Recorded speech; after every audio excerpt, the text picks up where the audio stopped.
कहते हैं अंत भला तो सब भला। नमस्कार, आपके साथ मैं हूं मुक्ता सिंह और 2024 के लोकसभा चुनाव पर आज हम करने वाले हैं अंतिम चरण के घमासान की चर्चा। नमस्कार, मैं हूं शिवेंद्र श्रीवास्तव। 1 जून को 7वें चरण के साथ ही लोकसभा चुनाव 2024 का शोर थमने वाला है। प्रधानमंत्री मोदी एक दिन की ध्यान साधना के लिए 30 मई को कन्याकुमारी के विवेकानंद रॉक मेमोरियल जा रहे हैं। 4 जून को मतगणना होगी। हम 1 जून को होने वाले घमासान के बारे में आपको तफसील से बताने वाले हैं। हम 1 जून को अंतिम चरण की वोटिंग के दिन और 4 जून को नतीजों के दिन भी लगातार आपके साथ होंगे। हम आपको दिखाएंगे अब की बार आर पार चुनाव नतीजे लगातार। तो आइए आपको बताते हैं 7वें चरण की वीआईपी टक्कर के बारे में। इस चरण में हम मुद्दों और जातीय समीकरणों की बात नहीं करेंगे। जो मुद्दे उठने थे उठ चुके, जो समीकरण बनने थे बन चुके। जिसने जिसे वोट देने का मन बना लिया वो अब एक आखिरी मौका है। तो आइए ग्राफिक्स के जरिए हम आपको बताते हैं कि 7वें चरण में क्या होना है। 7वें चरण में 8 राज्यों की कुल 57 लोकसभा सीटों पर चुनाव है। इनमें सबसे अधिक पंजाब और उत्तर प्रदेश की 13 लोकसभा सीटों पर वोटिंग होनी है। पंजाब की सभी 13 सीटों और हिमाचल प्रदेश की सभी 4 लोकसभा सीटों पर 1 जून को वोटिंग होनी है। तो शिवेंद्र, सबसे पहले शुरू करते हैं चर्चा हिमाचल की वीआईपी सीटों की। तो सबसे पहले बात हिमाचल की मंडी लोकसभा सीट की।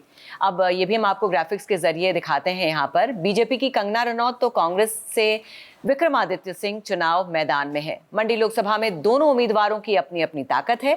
इनकी पार्टियां भी इनके प्रचार में जुटी रहीं। खूब जुबानी जंग भी हुई। तो शिवेंद्र, चुनाव के शुरू से ही आप कंगना को फॉलो करते आ रहे हैं। कंगना की राजनीतिक शुरुआत ही एक बड़े नेता के सामने हो रही है। इन्होंने अभी अपनी शुरुआत की है और एक ऐसा नेता जिसकी लेगेसी है उसके सामने वो है खड़ी। तो आप क्या कहेंगे, कितना आसान होगा उनके लिए? देखिए, विक्रमादित्य शुरुआत से ही एक ऐसे राजनीतिक घराने से आते हैं जहां पर जो राजनीति है नस नस में बसी हुई है। और कंगना रनौत भले ही वो सेलिब्रिटी हैं फिल्म इंडस्ट्री की, लेकिन चुनाव में इनका पहला वाकया है जब वो इतने बड़े नेता के सामने लड़ने जा रही हैं।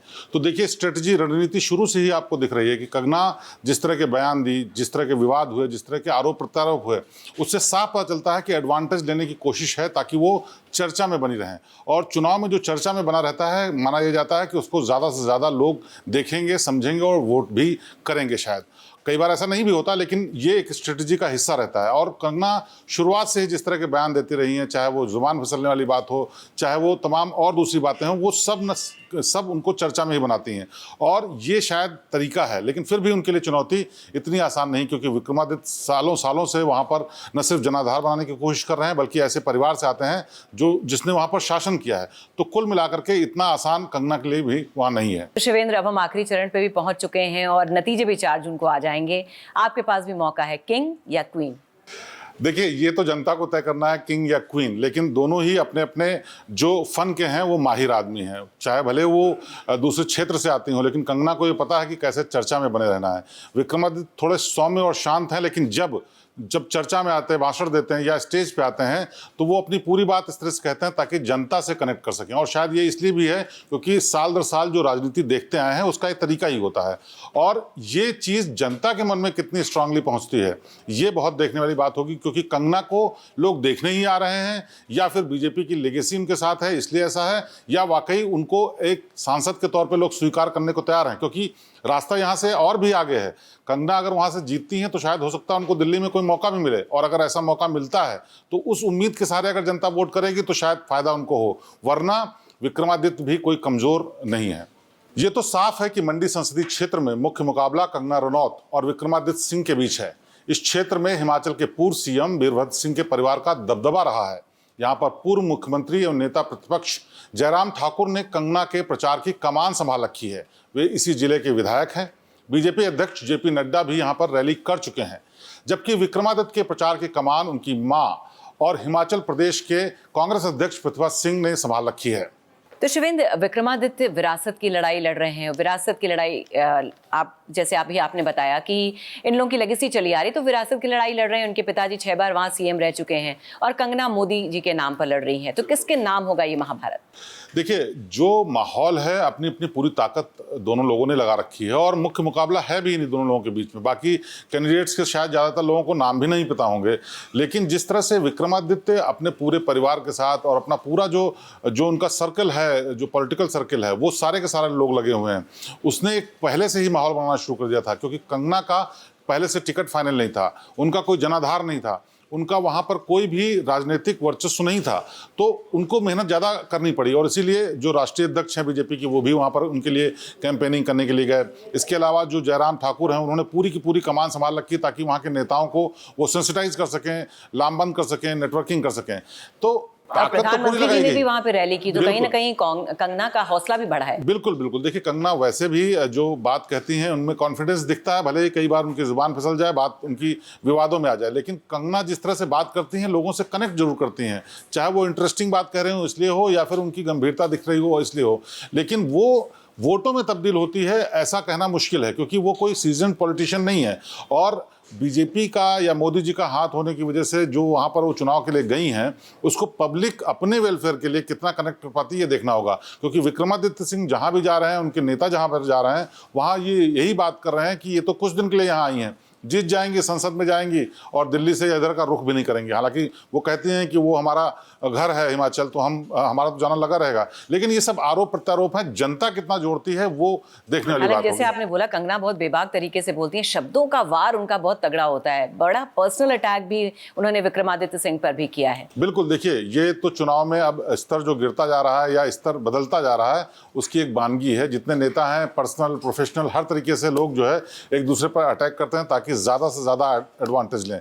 लेकिन इतना ज़रूर है, चूंकि वो एक ऐसी सेलिब्रिटी रही हैं कि फिल्में भी इसी तरीके से करती हैं जहाँ रिबेलियन एक लेडी की तरह काम करती हैं और लीक से हट के काम करती हैं, तो जो बात कहती हैं वो जनता सुनती तो ज़रूर है, लेकिन जनता इसको सियासी मायने में किस तरह से देखती है ये देखने वाली बात होगी। क्योंकि एक पर्दे पे चीज़ दिखना और फिर वो जाकर के फील्ड में एक्चुअल में वास्तविकता में दिखना, इसमें फ़र्क होता है, और इसी फ़र्क को समझने की बात है, इसको जनता किस तरह से लेती है। चलिए, ये तो बात हुई मंडी की। कंगना के आने से मंडी की चर्चा बहुत जोरों शोरों से हो गई, लेकिन मंडी के बाद हिमाचल की एक और हाई प्रोफाइल सीट हमीरपुर की है, जहां से केंद्रीय सूचना प्रसारण मंत्री अनुराग ठाकुर बीजेपी उम्मीदवार हैं।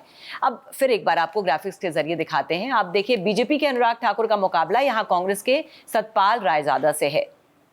हमीरपुर लोकसभा क्षेत्र अनुराग ठाकुर के पिता प्रेम कुमार धूमल और बीजेपी का गढ़ है। प्रेम कुमार धूमल यहां से 3 बार संसद पहुंचे हैं। ज्यादातर समय यह सीट बीजेपी के पास ही रही है, लेकिन इस बार हमीरपुर लोकसभा सीट की स्थिति अलग है। हिमाचल में कांग्रेस के मुख्यमंत्री सुखविंदर सिंह सुक्खू और डिप्टी सीएम मुकेश अग्निहोत्री इसी इलाके से आते हैं। कांग्रेस प्रत्याशी सतपाल रायजादा के लिए दोनों ने मोर्चा संभाला है और इनके आक्रामक प्रचार ने अनुराग ठाकुर की नाक में दम कर रखा है।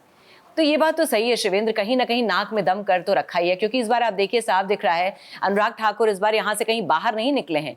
वैसे हमेशा दिल्ली का रुख किए रहते हैं, तरह तरह के बयान भी देते रहते हैं, लेकिन इस बार वहां से वो हिले नहीं है। तो क्या लग रहा है कि सीट इस बार उनकी फंसी हुई है? देखिए, थोड़ी मुश्किल तो है, क्योंकि अनुराग ठाकुर जब से केंद्र में सूचना और प्रसारण मंत्री बने, तमाम पॉलिसीज को लेकर के, चाहे वो संसद की कार्रवाई को लेकर के, बिल्स को लेकर के, अनुराग ठाकुर का बहुत वक्त गया।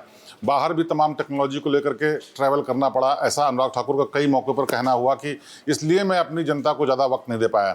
लेकिन जिस तरह से चुनाव से ठीक पहले, बल्कि सीट तय होने से भी पहले अनुराग ठाकुर वहाँ पर कैंपेनिंग कर रहे हैं, इसकी 2 वजह हैं। एक तो या तो वो सीरियसली गंभीरता से उस पूरे मामले को देखना चाहते हैं कि किसी भी तरीके से उनकी सीट को खतरा ना हो, या फिर उनको इस बात का डर है कि कहीं ऐसा ना हो कि हम चूक जाएं। क्योंकि जो दूसरा उनका कंटेंडर है, जो उनकी तरफ खिलाफ खड़े हुए हैं कांग्रेस के, वो न सिर्फ वहीं से आते हैं, बल्कि वहाँ पर उनका व्यापक जनाधार भी रहा है। और जब वो हार चुके थे सीट, वहाँ पर उन लोगों ने काफ़ी काम किया है, लोगों को ये बताने का काम किया है कि अनुराग ठाकुर ने इलाके में आना भी ज़्यादा अच्छा नहीं समझा। तो ये सब चीज़ें समझाने की कोशिश जो विपक्ष की तरफ से हुई है, वो अनुराग ठाकुर के लिए थोड़ी मुश्किल पैदा कर सकती है। और अनुराग ठाकुर के बारे में ये भी चर्चा है कि इस बार अगर वो जीतते भी हैं तो शायद हो सकता है ऐसा कद ना मिले, क्योंकि बहुत सारे मामलों पे उनके डिफरेंसेस थे यहाँ पर मंत्रालय में, यहाँ पर सरकार के साथ। तो हो सकता है ये सारे डर जो शामिल हैं, उन सारे डर की वजह से शायद अनुराग ठाकुर ज़्यादा कैंपेनिंग कर रहे हैं और ज़्यादा कोशिश कर रहे हैं कि सीट तो किसी न किसी तरीके से निकले ही। और आप आपने जैसे बताया कि ये एडवांटेज तो है कि सीएम और डिप्टी सीएम दोनों उसी इलाके से आते हैं। दूसरा, कांग्रेस ने भी अपना पूरा जोर लगा दिया है सीट पर। बिल्कुल। देखिए, एक एक सीट, जो खासकर जो हाई प्रोफाइल सीट है, उसमें खास बात यह है कि जो दूसरी तरफ खड़ा हुआ है, चाहे वो कांग्रेस की तरफ से चाहे बीजेपी की तरफ से, वो अपनी ताकत इसलिए पूरी लगा रहा है क्योंकि उनको पता है कि यहाँ पर जीत का मार्जिन बहुत कम होगा। बड़े नेता हैं, बड़ा प्रोफाइल है और उनकी भी अपनी फॉलोइंग है। और अगर किसी भी तरीके से चीज़ों को बदला जा सकता है तो 2, एक तो वहां पर कोई ना कोई ऐसी कंट्रोवर्सी या माहौल पैदा कर दिया जाए कि जनता का मूड अचानक से बदले। दूसरी चीज़ ये कि ज़्यादा से ज़्यादा कैंपेनिंग, ज़्यादा से ज़्यादा मौजूदगी, ज़्यादा से ज़्यादा लोगों से कनेक्टिविटी, ये एक चीज़ है जो कि उस डिफरेंस को और कम करेगी और सीट किसी की भी निकलेगी। क्योंकि बड़ी हाई प्रोफाइल सीटें जहाँ दो बड़े नेता लड़ रहे हों, वहाँ पर आप देखेंगे जीत का जो अंतर होता है वो कम होता है, और असली खेल लास्ट के 10-15 दिन में ही होता है, जिससे कि वो डिफरेंस कम हो जाए और अचानक से कोई जीत जाता है। लेकिन फिलहाल दोनों के लिए चुनौती है कि कौन इस डिफरेंस को कम करता है और कौन आगे पार पाता है। बिल्कुल। चलिए, हमारे पास क्योंकि वक्त की कमी है तो हम बहुत ज़्यादा समय एक एक सीट पर नहीं दे पा रहे हैं, लेकिन अब हिमाचल के बाद अब हम बात करते हैं इसके पड़ोसी राज्य पंजाब की। पंजाब को वोटिंग के लिए सबसे लंबा इंतजार करना पड़ा है। पंजाब की सभी 13 सीटों पर आखिरी चरण में वोट डाले जाने हैं, यानी पहले चरण के पूरे 77 दिन बाद। तो आइए अब आपको बताते हैं पंजाब की ये सीटें। गुरदासपुर, अमृतसर, खडूर साहिब, जालंधर, होशियारपुर, आनंदपुर साहिब, लुधियाना, फतेहगढ़ साहिब, फरीदकोट, फिरोजपुर, बठिंडा, संगरूर और पटियाला। तो अब पंजाब की पांचों नदियों में 2019 से बहुत पानी बह चुका है। पंजाब में सियासी समीकरण भी बहुत बदल गए हैं। आम आदमी पार्टी की सरकार बन चुकी है, भगवंत मान मुख्यमंत्री हैं, शिरोमणि अकाली दल एनडीए से बाहर जा चुकी है। 2019 में पंजाब के चुनावी नतीजे अब आपको बताते हैं। कांग्रेस के पास 8 सीटें थी, बीजेपी के पास 2, शिरोमणि अकाली दल 2, आम आदमी पार्टी 1। तो शिवेंद्र, अगर अब हम लोग पंजाब की बात करें तो यहाँ पर भी चौतरफा मुकाबला दिख रहा है। आम आदमी पार्टी की सरकार है तो साफ है, लेकिन अगर आप देखिए आम आदमी पार्टी और कांग्रेस दिल्ली और हरियाणा में तो मिलकर चुनाव लड़ रहे हैं, लेकिन यहाँ पर दोनों अलग अलग लड़ रहे हैं। तो क्या वोटर्स को भ्रमित करने के लिए काफी नहीं है? देखिए, ये अगर देखा जाए तो पूरे चुनाव में सबसे ज्यादा अलग समीकरण वाली जगह है, क्योंकि यहाँ पर जो गठबंधन में है वो भी हैं मौजूद अलग अलग, और इसके अलावा सबका अपना अलग अलग तरीके से दबदबा है। पंजाब में अचानक से आम आदमी पार्टी ने अपनी बढ़त बनाई, कांग्रेस ने 2014 से अलग 2019 में अपनी परफॉर्मेंस दिखाई, बीजेपी जो तमाम राज्यों में अलग अलग समीकरण और सीटें लाई थी, बढ़ा करके लाई थी, वो यहाँ पर लॉस में भी आई। कुल मिलाकर के सबके लिए एक अलग माहौल बना हुआ। तो यहाँ पर जो चुनौती है वो ये कि आखिरी मूवमेंट पे कौन बाजी मार ले जाता है, और शायद इसी के चलते गठबंधन में चाहे सीटों को लेकर के थोड़ा विवाद हुआ, उसकी वजह से कांग्रेस और आम आदमी पार्टी ने अलग अलग कैंडिडेट खड़ा किया, या रणनीति का भी हिस्सा हो सकता है कि वोट काट करके भी हम बीजेपी के उस वोट को कम कर दें, जिससे कि आम आदमी पार्टी का नहीं तो कांग्रेस का कैंडिडेट जीत जाए, और ये कांग्रेस का नहीं तो आम आदमी पार्टी जीत जाए। भले ही वहां पर वो लोग एक साथ मिलकर के नहीं लड़ रहे हो, लेकिन गठबंधन तो है। जब भी सीट निकलेगी तो वो उनके में ही काउंट होगी, और काउंट होगी तो उसका फायदा मिलेगा। तो एक रणनीति का भी हिस्सा हो सकता है। लेकिन देखिए, शिरोमणि अकाली दल इस बार पहली बार एनडीए से अलग होकर चुनाव लड़ रहे हैं, इसका कितना फायदा कितना नुकसान? देखिए, फायदा तो मिलना मुश्किल है, इसका नुकसान ही होगा, क्योंकि शिरोमणि अकाली दल के साथ लंबे समय तक गठबंधन रहा है बीजेपी का, और एक तरीके से वहां पर जो उनका वर्चस्व बढ़ा वो भी उन्हीं की वजह से बढ़ा, क्योंकि उनका अच्छी पैठ है, अच्छा दबदबा है, और उसी पे भरोसे के चलते साल दर साल जब उनका गठबंधन था तो बीजेपी ने अपना बहुत ज़्यादा जनाधार बनाने की कोशिश भी नहीं की। ज़्यादातर उनके ही अध्यक्ष, ज़्यादातर उनके ही कार्यकर्ता या नेता वहाँ पर फील्डिंग करते रहे। लेकिन अब चुनाव से पहले जो ये इक्वेशन नहीं बनी, उसके बाद बीजेपी ने अपनी कोशिश शुरू की है, तो उसका असर जितना पहले पड़ सकता था उससे कम पड़ने की पूरी उम्मीद है, क्योंकि जाहिर सी बात है उनके कैंडिडेट हो चाहे उनके कार्यकर्ता हो उतनी संख्या में नहीं है। उधर बंटवारा हो गया कांग्रेस में, आम आदमी पार्टी में, और अब शिरोमणि अकाली दल भी अलग हो गया। तो कुल मिलाकर के वोटों का वहां बंटना तय है, और बहुत कम मार्जिन से जो कैंडिडेट जीतेगा वो अपने गठबंधन में एक सीट बढ़ाएगा। लेकिन पंजाब में भी आप देखिए काफी बीजेपी ने भी काफी कोशिशें की हैं, काफी यहाँ पर अपना जोर लगाया है। प्रधानमंत्री जी भी अब इसको ऐसे प्रोजेक्ट कर रहे हैं कि कांग्रेस सिख विरोधी पार्टी है और एक भ्रष्टाचार मिलित पार्टी है। देखिए, पंजाब के जुड़े जो मुद्दे हैं, चाहे वो किसान वाला मुद्दा हो, चाहे वो सिख वाला मामला हो, चाहे वो वहाँ भ्रष्टाचार का मामला हो, चाहे वो ड्रग्स का मामला हो, और चाहे इन्फिल्ट्रेशन वाला मामला हो, सारे मामलों को ये बीजेपी के स्वाभाविक से मुद्दे बनते हैं, क्योंकि इन्हीं मुद्दे पे तो वो बात कर सकते हैं। वहाँ डेवलपमेंट को लेकर के वहाँ पर क्या लाएंगे इसके बारे में बात करके अभी फिलहाल नहीं वो माहौल बना सकते।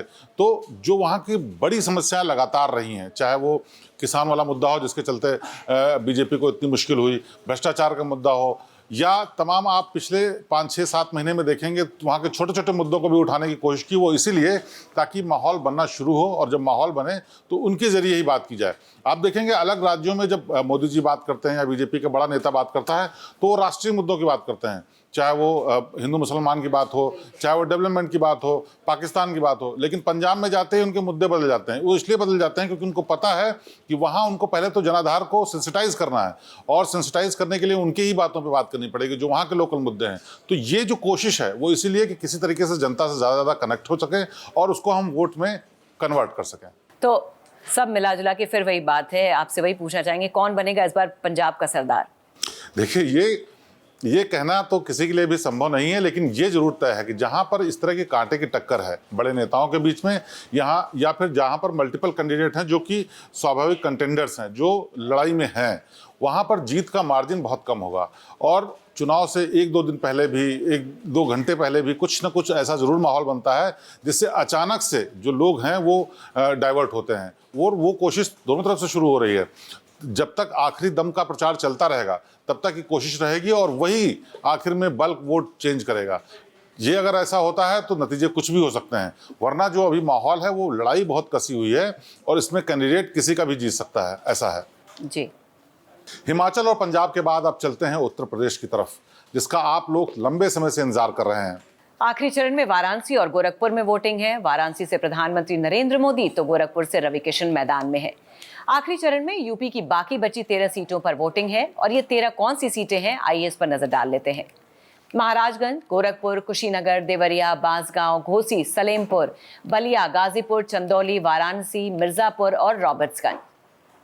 तो शिवेंद्र, पहले तो आप ये बताइए कि इतनी सीटें जिसकी हमने अभी बात की है, कहाँ पर सबसे कांटे का मुकाबला है? देखिए, इसमें जितनी भी सीटें हैं ना, इन सारी सीटों में कुछ ना कुछ ऐसा ज़रूर है जो विवाद की जड़ रहा है और इसी पूरे मुकाबले को रोचक बनाता है। यूपी की वो 13 सीटें हैं जहां पर इस बार साख योगी आदित्यनाथ की भी लगी हुई है। 80 सीटों में से कितनी सीटें निकलेंगी आप देखिएगा कि इसका जिम्मा, अगर सीटें कम होती हैं तो जिम्मा योगी आदित्यनाथ पर ही आएगा।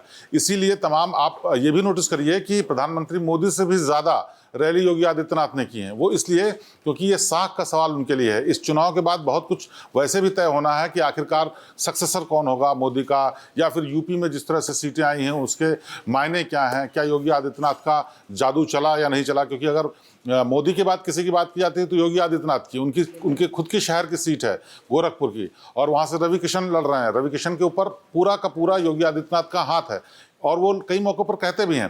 तो ये हाथ होने का भी मतलब ये है कि पूरी ताकत उन्हीं को लगानी है, उनके नाम पे ही है। रवि किशन का कोई जनाधार वहाँ नहीं था, और बीजेपी और योगी के नाम पे ही लड़ रहे हैं। तो ये यहाँ पर किसी एक सीट को कहें कि यहाँ पे ही सिर्फ मामला फंसा है, ऐसा नहीं है।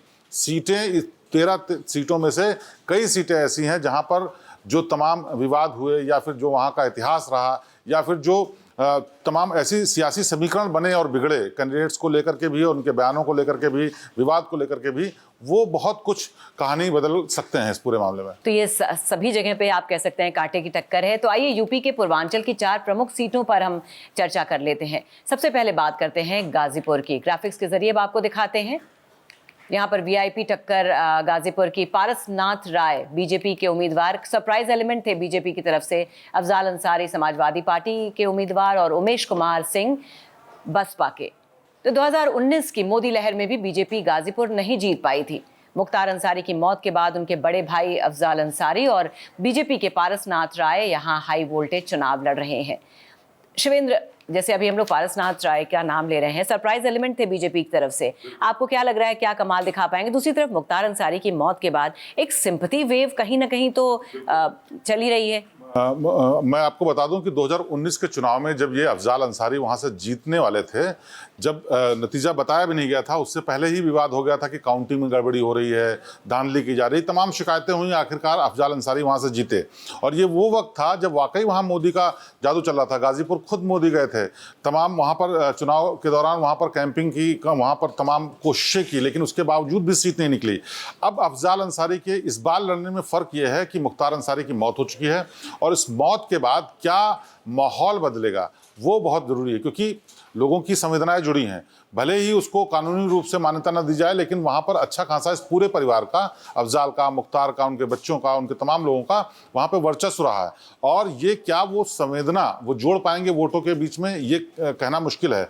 लेकिन अगर वो जुड़ती है तो अफजाल की सीट निकलनी आसान है। पारसनाथ को लेकर के भी बहुत सारी इसलिए बातें कही जाती हैं क्योंकि पारसनाथ को लेकर के पहले सीट देने में ही विवाद था, उसके बाद उनको टिकट मिला, टिकट मिलने के बाद जब लड़ रहे हैं तो अंदर का जो नेता जो नेटवर्क है बीजेपी का, उसमें भी काफी डिफरेंस थे। तो ये सब चीजें मिला करके इसको बड़ा रोमांचक भी बना रहे हैं और चैलेंजिंग भी बना रहे हैं। गाजीपुर के अलावा पूर्वांचल की कई सीटों पर बहुत ही कांटे की टक्कर है। इन्हीं में से एक सीट है बलिया, जहां पूर्व प्रधानमंत्री स्वर्गीय चंद्रशेखर के बेटे नीरज शेखर बीजेपी के टिकट पर मैदान में हैं, तो उन्हें सपा के सनातन पांडे टक्कर दे रहे हैं।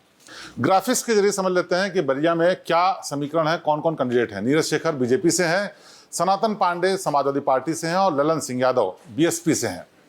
तो क्या आपको लग रहा है कि नीरज शेखर अपने पिता और पीएम मोदी के नाम पर ये चुनाव निकाल ले जाएंगे? देखिए, अब इतना आसान नहीं रहा। चंद्रशेखर बहुत पहले प्रधानमंत्री थे और बहुत ही अलग टाइप के नेता थे, तो उसके पीछे चंद्रशेखर के भी बहुत रोल है। वहाँ इतना कम डेवलपमेंट था और आज भी इतना कम डेवलपमेंट है कि वहाँ जो कुछ भी मिला है संघर्ष के जरिए मिला। अब पूर्वांचल एक्सप्रेस बन गया, बहुत सारी योजनाएं भी आ गई पिछले 10 साल में। लेकिन एक टाइम था जब बलिया सिर्फ संघर्षों के लिए जाना जाता था, कहीं कम्यूट नहीं कर सकते थे, कहीं ठीक से नेटवर्क नहीं था। तो उस दौरान की पैदाइश चंद्रशेखर थे और उस लेगेसी को नीरज शेखर को आगे ले जाना था, लेकिन नीरज शेखर उस तरीके से नहीं ले जा पाए। इस बार भी उनके टिकट दिए जाने पर तमाम चर्चा, विवाद, बातें हो रही थी, लेकिन आखिर में उनको टिकट मिला। अब जो लड़ाई है वो नीरज शेखर और दूसरे कैंडिडेट के बीच में नहीं है। हालांकि वो कैंडिडेट उतना मजबूत नहीं है समाजवादी पार्टी की तरफ से, लेकिन ये लड़ाई है मोदी बनाम आदर्श, और मोदी के नाम पे ही जो कुछ होगा वो होगा और इसी का फायदा मिल सकता है। लेकिन बलिया के समीकरण और दूसरी सीटों से अलग इस मायने में भी है क्योंकि वहां पर बात इसकी नहीं होती है कि देश में क्या चल रहा है। वहाँ भी बलिया में भी उनकी अपनी समस्याएं हैं, कनेक्टिविटी की प्रॉब्लम है, कम्युनिकेशन की जो दिक्कतें हैं वो हैं, चाहे कम्यूट करने की बातें हो, सड़कों की बात हो। हालांकि कुछ डेवलपमेंट हुए हैं, तो ये जो मुद्दे हैं वहाँ के वो ज़्यादा मायने रखेंगे। बिल्कुल। तो चलिए अब आखिरी चरण में वाराणसी की चर्चा किए बिना तो ये पूरा चुनाव अधूरा है। अब की बार 400 पार के नायक प्रधानमंत्री नरेंद्र मोदी यहां से तीसरी बार मैदान में हैं। 2019 में 4.5 लाख वोटों से जीते थे। उनके समर्थक इस बार प्रधानमंत्री को सबसे बड़ी जीत का तोहफा देने का दावा कर रहे हैं।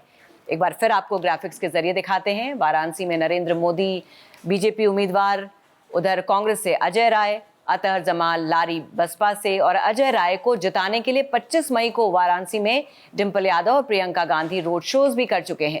दोनों के रोड शोज में भारी भीड़ उमड़ी। इसके बाद राहुल और अखिलेश भी वाराणसी में साझा रैली कर चुके हैं। प्रधानमंत्री लगातार अपने संसदीय क्षेत्र के संपर्क में रहते हैं। प्रधानमंत्री की वाराणसी विजय को ऐतिहासिक बनाने के लिए बीजेपी अध्यक्ष जेपी नड्डा आखिरी एक हफ्ते के लिए वाराणसी में डेरा डाले हुए हैं। तो शिवेंद्र, ये बड़ी इंपॉर्टेंट सीट है। प्रधानमंत्री अपनी हैट्रिक लगाने को तैयार हैं। अजय राय अपनी हार की हैट्रिक लगा के चौथी बार चुनावी मैदान में हैं। फर्क सिर्फ इतना है कि इस बार उनको इंडिया गठबंधन का पूरा सपोर्ट है। क्या लग रहा है इस बार? हालांकि अगर आप वहाँ के लोगों की बात करिए, ग्राउंड अगर रिपोर्ट हम लोग देखें तो लोग मोदी जी से कन्विंस तो है, लेकिन कहीं ना कहीं बेरोजगारी और महंगाई का मुद्दा तो हावी हो रहा है। देखिए, ये जो सीट है ये सबसे इंटरेस्टिंग सीट इसलिए है क्योंकि इस सीट का नतीजा सबको पता है, लेकिन यहाँ की जीत हार के भी मायने होंगे। सबसे बड़ी बात यह है कि जो 400 पार का नारा दिया गया है वो तो पूरा हो या नहीं होगा वो अलग बात है, लेकिन यहाँ के जीत हार के अंतर को लोग इस तरीके से देखेंगे कि 400 पूरे हुए या नहीं हुए, क्योंकि मोदी जी का ये गढ़ है और यहाँ से कोई भी अंतर आना, 4.5 लाख वोटों से जीतना और उसके आगे का रिकॉर्ड बनाना, ये और बड़ी चुनौती है। क्योंकि अजय राय 3 बार वहाँ से हार चुके हैं, चौथी बार एक तरीके से कहा जाए कि हारने के लिए तैयार है। ये कहना कोई अतिशयोक्ति नहीं होगी, क्योंकि अगर कोई ये मान के चलता है कि प्रधानमंत्री नरेंद्र मोदी के सामने अजय राय खड़े हैं और वो जीत जाएंगे, तो ये भले ही बहुत बैलेंस करने की बात कह रहा हो, लेकिन हकीकत यह है। अब ऐसे में सवाल ये उठता है कि क्यों प्रियंका गांधी, डिंपल यादव, अखिलेश यादव, तमाम राहुल गांधी, इतने बड़े नेता क्यों वहां पर गए? वो सिर्फ एक कोशिश के लिए गए कि जब ये सीट नहीं जीत पाएंगे तब वो ये कह सकें कि हमने इस बार इस अंतर को बदल दिया। 4.5 लाख के अंतर को हमने 3 लाख ला दिया या 4 लाख ला दिया। तो ये कहने की कोशिश है, क्योंकि हार उनको भी पता है, लेकिन ये जरूर पता है कि इस अंतर को भी अगर कम कर देंगे तो हम बहुत सेफली कह पाएंगे कि जो 400 पार का नारा दे रहे थे वो अपनी सीट पे जीत के अंतर को भी कम कर गए। तो ये मुद्दे की बात है यहाँ। जब इस कद के नेता के सामने आप खड़े होते हैं तो अंतर कम करना ही सबसे बड़ी चुनौती होती है। बिल्कुल। वाराणसी के बाद यूपी के पूर्वांचल की एक और प्रमुख सीट गोरखपुर की चर्चा करते हैं। सीएम योगी के गढ़ गोरखपुर में भी 1 जून को वोटिंग किंग है। गोरखपुर में रवि किशन बीजेपी से हैं तो काजल निषाद समाजवादी पार्टी से हैं, जावेद सिमनानी बसपा से हैं। तो अब ये तो योगी जी का गढ़ है, तो गोरखपुर में आप किस तरह के चुनावी समीकरण देखते हैं? देखिए, ये जीत हार से ज़्यादा यहाँ पर साख की भी बात है। गोरखपुर में अगर सीट किसी भी तरीके से फंसती है या अंतर आता है, जैसे बनारस में चुनौती मोदी के सामने है, वैसे ही चुनौती यहाँ योगी के सामने है। यहाँ पर सीट कैंडिडेट की वजह से नहीं, जो मुख्यमंत्री योगी आदित्यनाथ हैं उनकी वजह से जीती हारी जाने की बात है।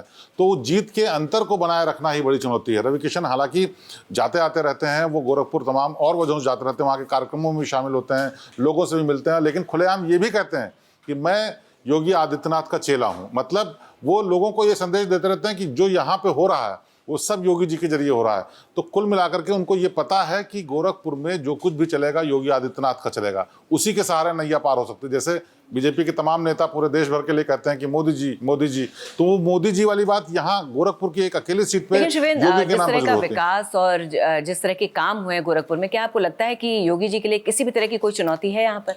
देखिए, योगी अगर खुद खड़े होते तो कोई चुनौती ना होती, लेकिन रवि किशन को लेकर कुछ बातें जरूर कही जाती हैं कि वो सिर्फ मौके मौके पर जाते हैं, वहाँ के विकास कार्यों को लेकर के वो संजीदा नहीं होते हैं। जो केंद्र से योजनाएं लाई यानी वो नहीं, प्रदेश की तरफ से जितना भी अधिक से अधिक हो सकता है वो योगी आदित्यनाथ कर रहे हैं। चाहे वो गोरखनाथ मंदिर की बात हो, चाहे वहाँ जू बनाए जाने की बात हो, हाईवे बनाए जाने की बात हो, वहाँ का फॉरेस्ट डेवलपमेंट की बात हो, या फिर वहाँ पर फंडिंग लाए जाने की बात हो, सब कुछ हो रहा है। वहाँ के ODOP तक योगी आदित्यनाथ खुद ध्यान दे रहे हैं। लेकिन बात यह है कि सांसद चुना जाना है, सांसद चुना जाना है तो केंद्र से कुछ आना है। तो सांसद क्या करता है वो भी एक इंपॉर्टेंट चीज़ है। लेकिन कई बार क्या होता है कि जो वोटर है ऐसा तबका नहीं होता है कि वो इससे रिलेट करे, वो तो सिर्फ सामने देखता है कि क्या हो रहा है, राज्य सरकार कर रही है या केंद्र सरकार कर रही है, उससे उसको बहुत ज़्यादा फर्क नहीं होता। लेकिन ये बात तय है कि रवि किशन को लेकर के उतनी जो कनेक्टिविटी है वो भले ना हो, लेकिन योगी आदित्यनाथ के नाम पर वहां पर जरूर। लेकिन इसके पहले भी रवि किशन की जो जीत हुई है वो योगी जी के नाम पर ही रही है, तो इस बार भी अगर जनता वोट देती है तो वो योगी जी को ही देगी। बिल्कुल। यूपी की अगर कुछ सेफ सीटें कही जाए तो उसमें से बनारस के बाद गोरखपुर का ही नाम आता है, क्योंकि वहां मोदी जी का नाम है और यहाँ योगी जी का नाम है। तो कुल मिलाकर के चुनौती बहुत बड़ी नहीं है, लेकिन चुनौती ये जरूर है कि वो अपने आला कमान को यानी कि पार्टी लाइन को क्या समझाएंगे अगर वो जीत का अंतर फर्क आता है।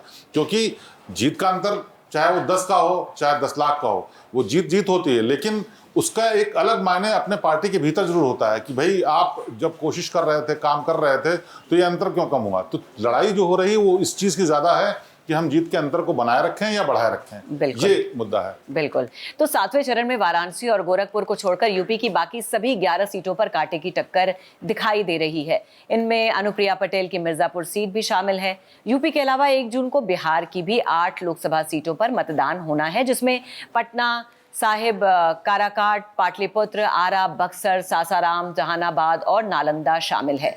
बिहार की इन सीटों पर कई दिग्गज नेताओं की किस्मत दांव पर लगी हुई है। इनमें रविशंकर प्रसाद, रामकृपाल यादव और उपेंद्र कुशवाहा शामिल हैं।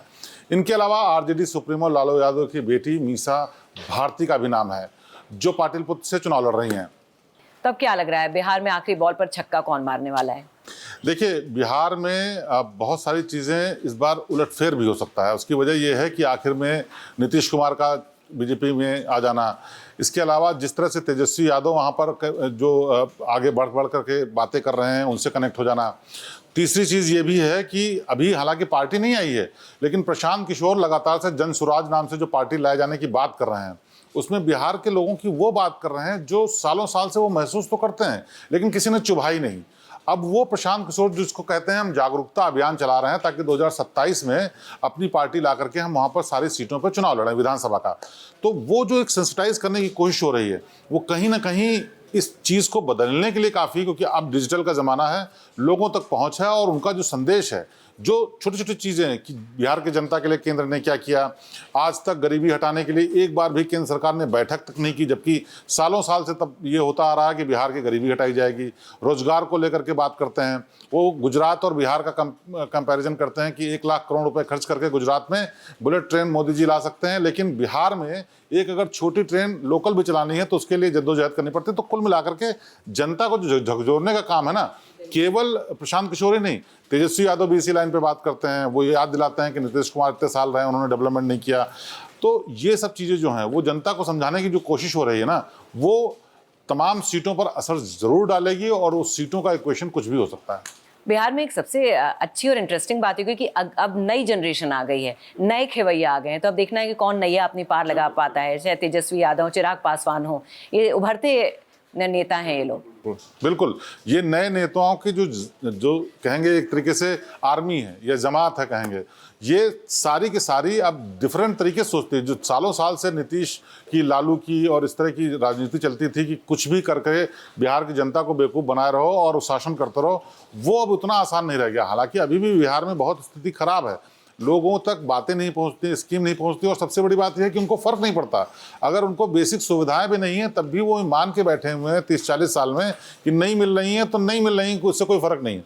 लेकिन जो ये नई पौध है, चाहे राजनेताओं की हो, चाहे वहाँ से बाहर निकले हुए लोगों की हो, बिजनेसमैन की हो, वो सब ये समझाने की जरूर कोशिश कर रहे हैं कि अपना हक तो लेना पड़ेगा, और लेने के लिए आपको वोट भी करना पड़ेगा, बाहर भी निकलना पड़ेगा। और जो बदलाव उनको दिख रहा है, चाहे वो मीडिया के जरिए दिख रहा हो या सोशल मीडिया के जरिए दिख रहा हो, वो उनको जरूर जागरूक कर रहा है। और ये जागरूकता वोटों में किस तरह से टर्न लेगी, ये बड़ी इंपॉर्टेंट बात है। वही कह सकते हैं कि नई जनरेशन जो है बहुत ही अग्रेसिवली चुनावी मैदान में, लेकिन अब देखते हैं किसका पलड़ा भारी होता है। खैर, चुनावी महाभारत का अध्याय 2024 खत्म होने को है। इतने लंबे चुनाव में नेताओं की ही नहीं, मीडिया की भी जमकर मेहनत हुई है। 1 जून को वोटिंग के बाद सबको 4 जून का इंतजार है। अब की बार आर पार है।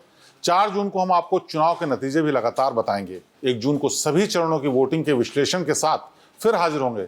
तब तक के लिए हमें दीजिए इजाजत। नमस्कार। श्रेष्ठ उत्तराखंड पर खबरों से जुड़े रहने के लिए चैनल को सब्सक्राइब और लाइक करें, बेल आइकन दबाएं और देखते रहें श्रेष्ठ उत्तराखंड।